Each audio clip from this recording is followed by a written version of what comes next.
yaşadım neler kim bilir. Nice durardı gözyaşlarım olsaydı yüreğimin dili.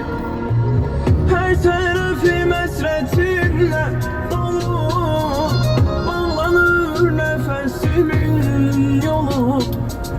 Buz kemidir ellerim senin, kırılsın elini tutan kolum. Yandırır yokluğun yüreğimi nefes, sensiz ölüm oldu bir arzu ebes. Yaşanan halıma ağladım özgeler, başıma geldiler. Yandırır yokluğun yüreğimi nefes, sensiz ölüm oldu bir arzu ebes. Yaşanan halıma ağladım özgeler, başıma geldiler.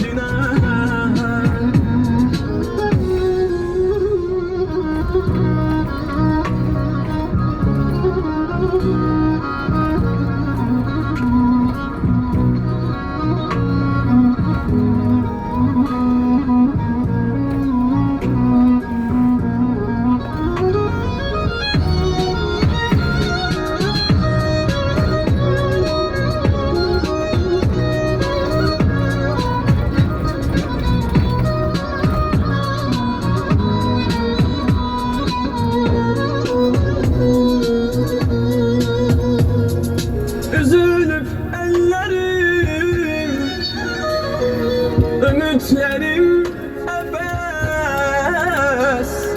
Yine de adını sesleyirem nefes. Üzülüp ellerim, ümitlerim ebes. Yine de adını sesleyirem nefes. Yandırır yokluğun yüreğimi nefes, sensiz ölüm oldu bir arzu ebes. Yaşanan halıma ağladım özgeler, başıma geldiler. Yandırır yokluğun yüreğimi nefes, sensiz ölüm oldu bir arzu ebes. Yaşanan halıma ağladım özgeler, başıma geldiler.